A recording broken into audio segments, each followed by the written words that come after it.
I never thought I'd be the kind of girl who settled. You know, the one who picks the safe option because she's tired of the drama.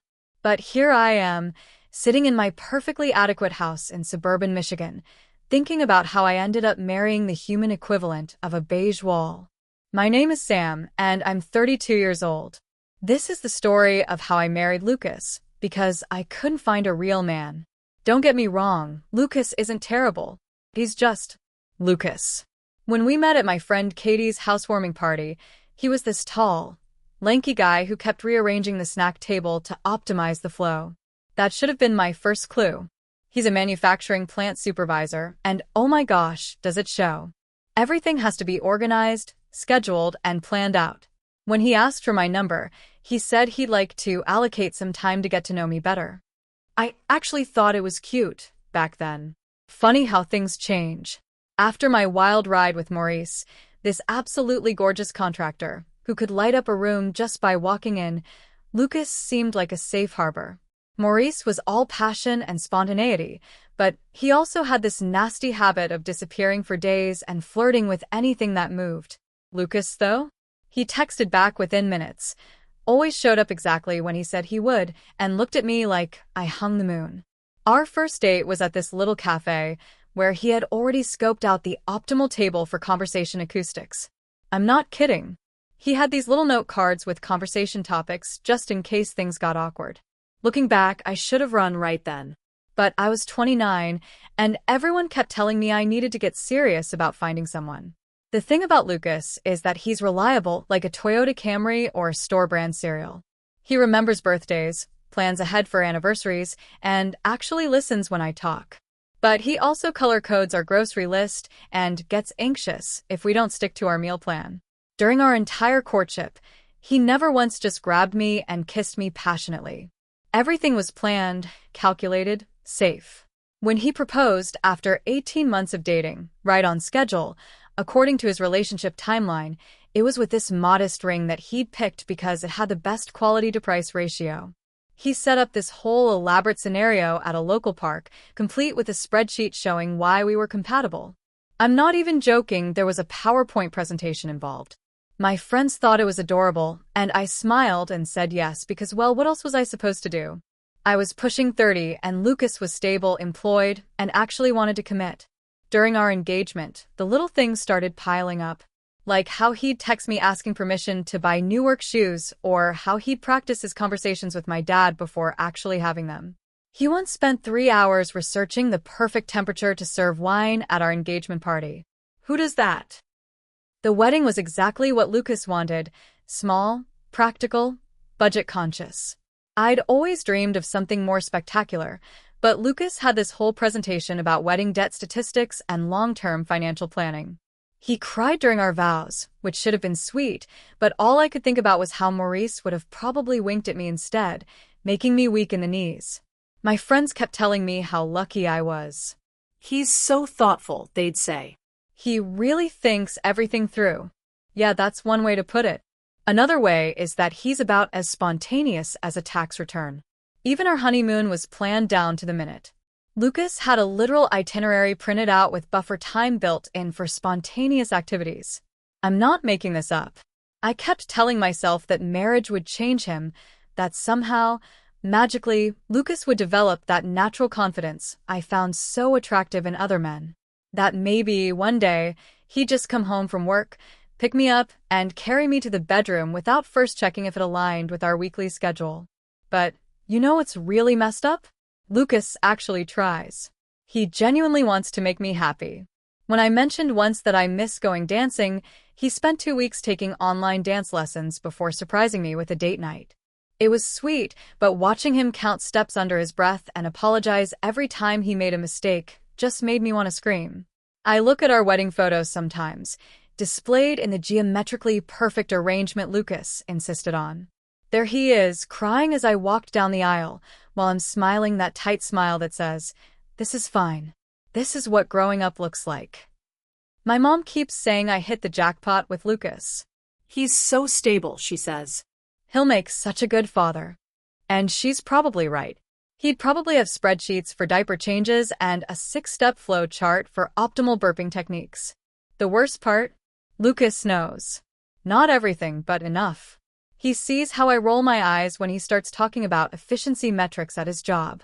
He notices when I get quiet after running into Maurice at the grocery store, looking all rugged and spontaneous with his messy hair and worn leather jacket. Lucas just tries harder, which makes it all so much worse. How do you tell someone that their best qualities are exactly what make them insufferable? How do you explain to your husband that you married him because you thought it was time to grow up, not because he made your heart race? So here I am, 3 years into marriage, with a man who organizes the spice rack alphabetically and creates pivot tables for our monthly budget. A man who asks me if I'm comfortable with the thermostat temperature and if I'd prefer the blue pillowcases or the gray ones for optimal sleep hygiene. Sometimes I catch myself wondering what life would have been like if I'd waited for a real man, someone who doesn't need a proper pros and cons list to decide what to order for dinner. The breaking point came at that stupid barbecue at Katie and Mike's place. Lucas volunteered to man the grill, his first mistake. He'd spent the entire morning watching YouTube videos about optimal grilling techniques and brought his own meat thermometer. Not just any thermometer, mind you, but some fancy digital one that connected to his phone. Because heaven forbid a burger be 1 degree under temperature. There he was, hovering over the grill like it might explode, constantly checking his phone and muttering about heat distribution. Katie's husband, Mike, finally couldn't take it anymore. He just walked over, beer in hand, and took over like it was the most natural thing in the world. And you know what? Everyone relaxed. The whole backyard seemed to let out this collective sigh of relief. Lucas? He just stepped back and started taking notes on his phone about Mike's technique. I wanted to sink into the ground. The other wives were giving me these looks, not mean ones, more like pity. That's worse somehow. But that was just the start. Last month, Lucas came home all excited about his new hobby, pottery. Pottery. Not boxing, not rock climbing, not anything remotely masculine. Pottery. He said his therapist suggested it for stress relief from work. Apparently, he'd been passed over for a promotion because he's too nice and needs to work on being more assertive. The guy who got the position instead? Total jerk, according to Lucas. But he gets things done. Now our garage has a pottery wheel, and Lucas spends his weekends making lopsided bowls and watching ceramics tutorials. He even bought a special apron with little pockets for his tools. Meanwhile, Maurice? Yeah, I still check his social media sometimes. He posts pictures of the houses he's renovating, sweaty and covered in sawdust. It's not fair. I've started spending more time with my girlfriends just to get away. They listen to me vent, but I can tell they don't really get it. At least he's not out at bars every night, they say. At least he helps around the house. Yeah, he helps. He has a chore chart with stickers for himself. A grown man with a sticker chart. The worst part is how he tries even harder when he senses I'm pulling away. He started leaving these little notes around the house with terrible puns on them. Buying me flowers, but only after researching which ones last longest and are optimal for our home's lighting conditions. He tears up during dog food commercials and wants to talk about his feelings constantly. Who raised him to be like this? I try to help him man up. Like when we watch movies and he gets emotional, I tell him real men don't cry at fictional characters. Or, when he asks me what I want for dinner for the millionth time, I snap and tell him to just make a decision for once.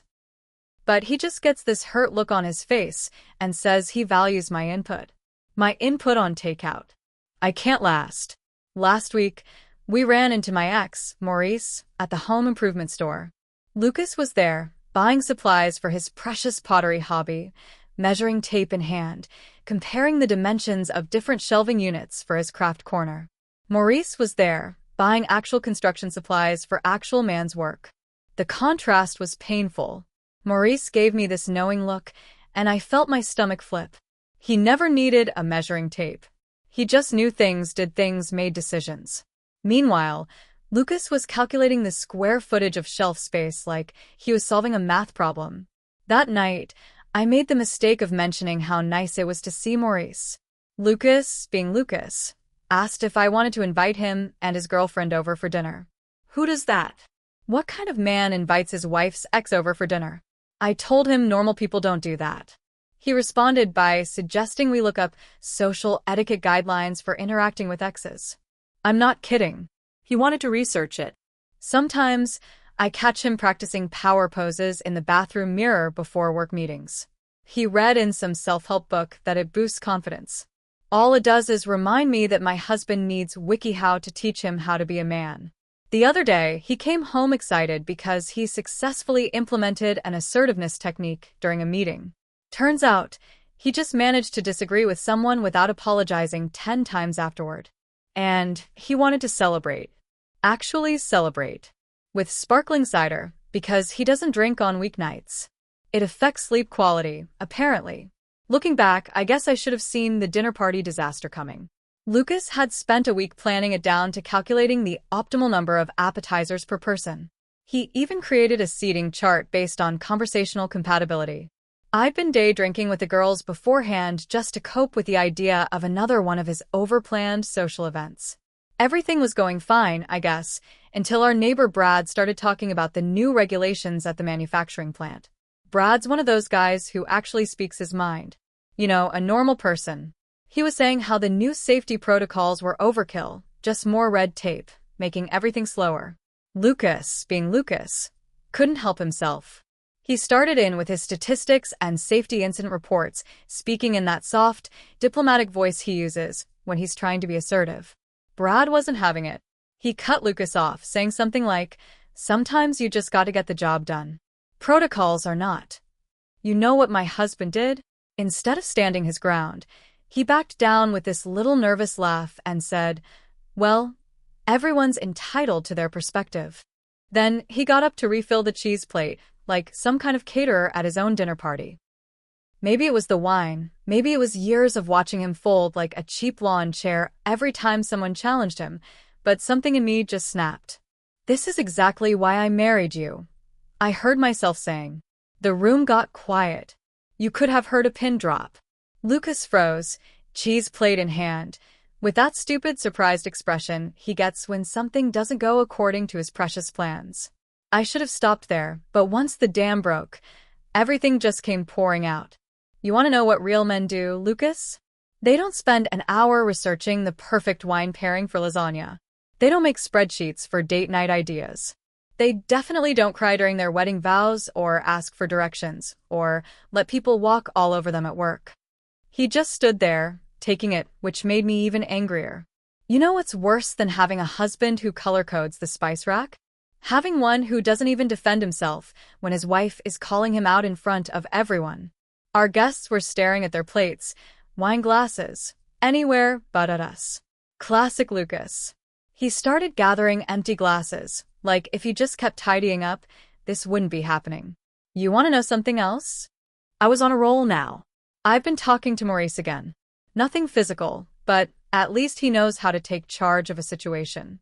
At least he doesn't need a self-help book to teach him how to be a man. Lucas finally stopped his nervous cleaning. He looked at me, then at our mortified guests, and said, in that infuriatingly calm voice of his, "I think maybe we should continue this conversation in private." Private? Now you want privacy? Where's this backbone when it actually matters? When Brad walks all over you about safety protocols. When your boss passes you over for promotions because you're too nice. Someone, I think it was Katie, tried to suggest they should leave. Lucas, the perfect host, started apologizing to everyone, promising to reschedule. Reschedule? Like this was a meeting that ran overtime. "I don't need your permission to tell the truth," I snapped at him. "Everyone's thinking it. You're so busy trying to be perfect that you forgot how to be real." You know what Maurice said when I told him about your pottery hobby? He laughed. Actually laughed. Because real men build things. They don't play with clay. The room emptied pretty quickly after that. Lucas just stood in our dining room, surrounded by half-empty wine glasses and his carefully arranged cheese plate, looking lost.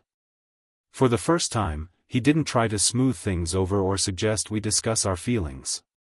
He just went upstairs and started packing a bag. "What are you doing?" I demanded, following him. Taking some time, he said quietly, folding his clothes with military precision. Even in this moment, everything had to be perfectly organized. So you're running away? Real brave. He paused, actually looked me in the eye for once. No, Sam. I'm setting a boundary. Something I should have done a long time ago. I figured he'd be back in a few days. Lucas always came back, always tried to fix things. That's what he did, solve problems with his charts and lists and careful planning. But days turned into weeks, and all I got was a text saying he was staying at his brother's place and would be in touch about dividing our assets. Dividing our assets. Like we were some business venture being dissolved. Actually, that's exactly what our marriage had been to Lucas, wasn't it? Another project to manage. I tried calling him, but he didn't answer. Just sent polite, formal texts about practical arrangements. When I swung by his brother's place, ready to have it out with him, he wasn't there. Turns out, he joined a gym, not Planet Fitness, but some serious weightlifting place. Lucas, who used to say gyms were inefficient compared to his home workout routine. Katie finally took pity on me and filled me in. Apparently, Lucas had started therapy, not couples counseling, just for himself. He'd even gotten a different position at work, something about project management, where his attention to detail was actually valued. And he kept up with the pottery, but now he was selling pieces online successfully. He's doing better, Sam, Katie told me over coffee. Maybe you should try therapy too. I tried explaining my side to our friends, carefully editing out the worst parts of what I'd said, but they'd been there at the dinner party. They'd seen how I treated him over the years. Even my best friend Megan, who's always on my side, just shook her head. You know what your problem is, she said. You confused kindness with weakness. Lucas wasn't weak. He just didn't need to prove anything to anyone until you made him feel like he had to. Maurice reached out when he heard we'd separated. He wanted to get drinks, catch up. I agreed, thinking maybe I'd been right all along. Maybe this was how things were supposed to go. But you know what? He spent the whole time bragging about his conquests, checking out the waitress, and complaining about his ex-wife. When he tried to kiss me in the parking lot, I realized how wrong I'd been about what makes a real man. The worst part? Lucas is actually thriving. His brother posted a video of him at some rock climbing gym. He looked different, not just physically, though. Apparently, those gym sessions were paying off, but in how he carried himself. He wasn't checking his phone for proper climbing techniques or apologizing to the wall. He was just doing it. I stopped to check social media. Okay, I still do. No more daily schedule posts or productivity tips. Instead, there are photos of his pottery, his new hiking hobby, casual group shots where he's actually looking at the camera instead of worrying about the optimal angle. He even posted about failing at a climbing route but being proud of trying. The old Lucas would never have admitted failure publicly. When we finally met to discuss divorce proceedings, I almost didn't recognize him. He wasn't wearing one of his carefully coordinated outfits, just jeans and a t-shirt. But he seemed comfortable in his own skin. He'd grown a beard, not perfectly groomed like he would have insisted on before. Just natural. I tried suggesting couples counseling, hearing myself sound like the overthinking, planning person I used to mock him for being. But Lucas just smiled, actually smiled, not that nervous thing he used to do. I loved you, Sam, he said. But I didn't love who I became trying to be the man you wanted. I'm not angry anymore. I'm just done pretending. That conversation messed me up more than I'd like to admit. Here I was, still living in our house, with its color-coded closets and perfectly arranged spice rack, while Lucas was out there becoming someone new. Someone real. Just not the kind of real I'd pushed him to be. I found myself missing the stupid things. The little notes with terrible puns. The way he'd research restaurants for hours to find the perfect date night spot. Even the chore chart with its dumb stickers. At least he cared enough to try. Then I saw them together at the farmer's market. There they were, Lucas and this pixie-like woman with paint-stained fingers, looking at pottery supplies. Claire, that's her name. She illustrates children's books, according to her Instagram. Yes, I looked her up. Don't judge me. She was teaching him about different glazes, and he was actually laughing. Not that nervous laugh he used to do with me, but real, deep laughter. He looked relaxed, wearing a clay-stained t-shirt and cargo shorts I used to hate. His beard was slightly messy, and he hadn't styled his hair with the precision he used to obsess over. The worst part? When he spotted me, he didn't get flustered or start apologizing for running into me. He just nodded, said a casual, "Hey, Sam," and turned back to Claire, his hand resting naturally on her lower back. No calculated movements, no overthinking. Just being. I started hearing about them through our mutual friends. How Lucas and Claire do pottery together in his new studio. How they go climbing and don't care if they fail. How she loves his dad jokes and actually encourages his puns. She even helped him set up an Etsy shop for his ceramics. Turns out people love his precise, perfectly symmetrical bowls. The same attention to detail I used to mock him for is now his signature style. Katie told me they took a spontaneous weekend trip to the coast. Lucas, Mr. Plan Everything, just packed a bag and went. No itinerary. No research about optimal routes or tourist ratings. When I asked if he'd had an anxiety attack about it, Katie just looked at me weird and said, "He's not that person anymore, Sam. Maybe he never was. Maybe that was just who he thought he had to be for you." The thing that really got me? I overheard him at the coffee shop where I like to work sometimes. He was having a business meeting about expanding his pottery business. This guy was trying to steamroll him about production quotas and mass manufacturing, and Lucas just calmly said, "That's not the direction I want to take my art." Art. He called it art. Not a calculated business venture. When the guy pushed back, Lucas didn't cave or get flustered. He just stood firm, thanked him for his time, and left.